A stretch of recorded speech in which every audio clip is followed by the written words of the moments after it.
everyone, it is great to see you. Welcome to Germanische Heilkunde, or Germanic New Medicine Made Easy. I'm Andy Lockmeers, and it's wonderful to be here with another episode. So recently in one of the courses that I teach, we were talking about the biological sense of the programs that we run. The biological programs. Why do we run them? What's the purpose for them? In other words, when we know the two phases, we know that we have a conflict shock. We start a program, biological program, where there's cell growth, cell loss, or functional loss somewhere in our body, but we don't know where. What we know is we're upset. And then we find a solution. So you lose your job unexpectedly. 2 months later, you get another one. There's your solution. Then if you grew cells for those 2 months, you break them down. There's pain, swelling, and inflammation with that. If you lost cells for 2 months, you replenish them. Pain, swelling, inflammation. It's what we call being sick. And there's a functional loss, and now you regain functioning. So the two phases, we've got the conflict active phase, and after we've solved it, we have the healing phase, and that's when we have symptoms. So the majority of the biological programs that we run, the reason we run them is to help us. Our body is helping us right then in that conflict active phase because it's doing something in our body. It's making a change in our body because of the program that we've started. We run these programs for the conflict active phase so that our bodies change in that moment to help us find a solution. Except for the programs that are run from the new brain mesoderm, the cerebral medulla. These are self-devaluation programs. So a loss of self-esteem. It impacts in our muscles, our tissues, our ligaments, our ovaries, our testicles, our heart muscle, the adipose fat tissue that we have as well. So there's cell loss in the conflict active phase, and when we solve it, we then replenish it.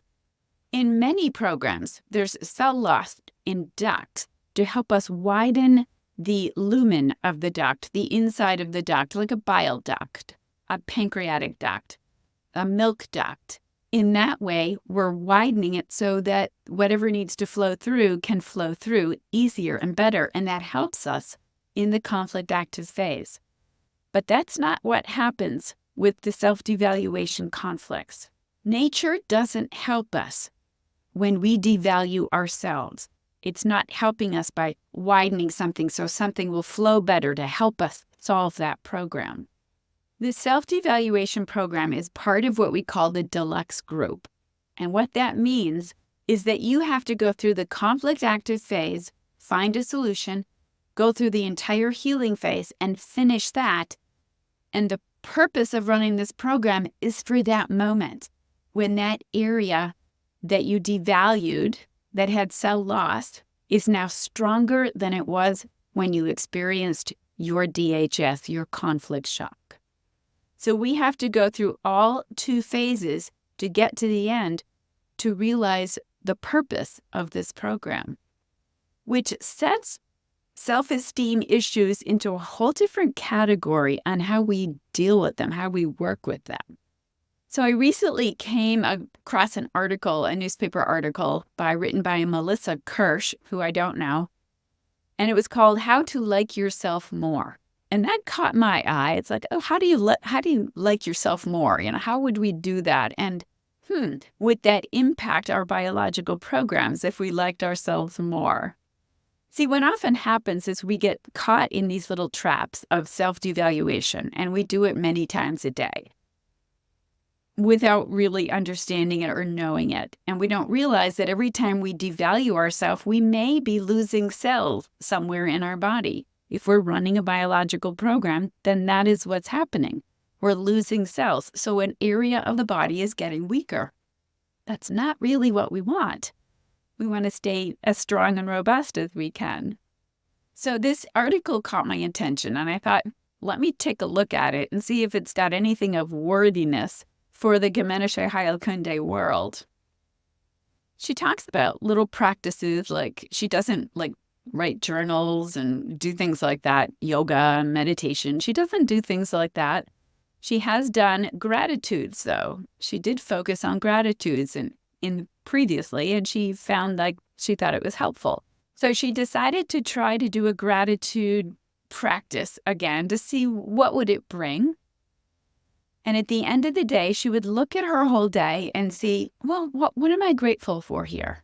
And eventually she started thinking, well, gosh, what am I so pathetic that I have to write this down, look for good things for myself because my self-esteem is so low? And it's like, well, maybe you do. And there's nothing wrong with that. At least it's a start. But she did this a few minutes a day. It helped her to remind herself of how fortunate she was. We tend to take things for granted, unfortunately. And we also tend to focus on the negative, right? We just do that. It's human nature. And we get stuck in these patterns that it's hard to get out of, to stop.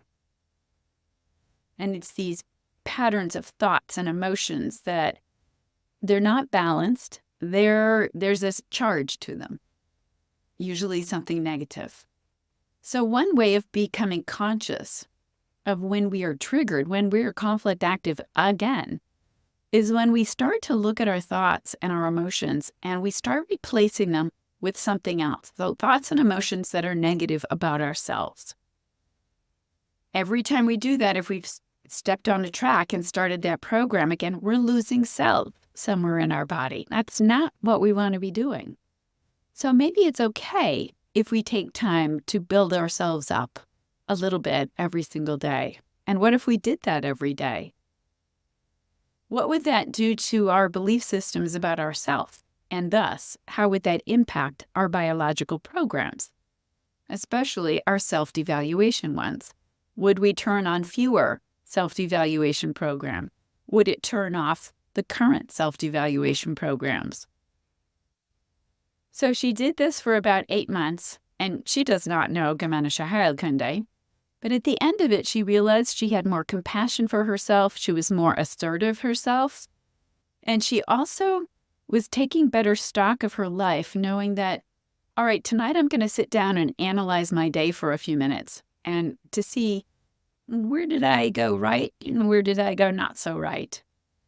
And so knowing that she was going to be accountable to herself that night, she put her best self forward throughout the day more often than not. Now, everybody likes it when they get a compliment. Oh, you look really good today. Your hair is really nice. Oh, that's a great suit you've got on, or whatever. And that always feels good, but that's not coming from the inside. And to increase our self-worth, it's self. It's us. We have to do that. It can't come from outside ourselves. Now, women, generally, we get our self-esteem from our relationships. Men get their self-esteem from their accomplishment.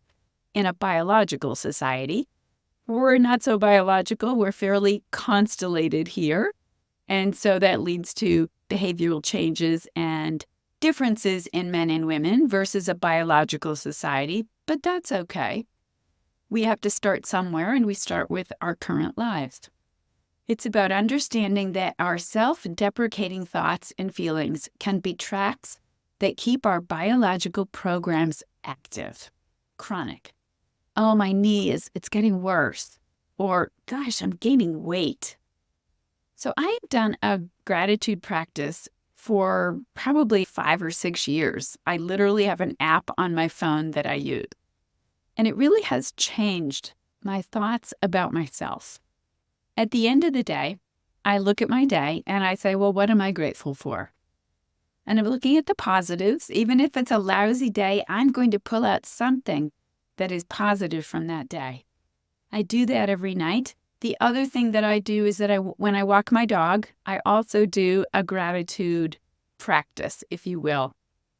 And that's where I tend to more focus on myself and my own abilities and how I've done so far that day, depending on when we take a walk.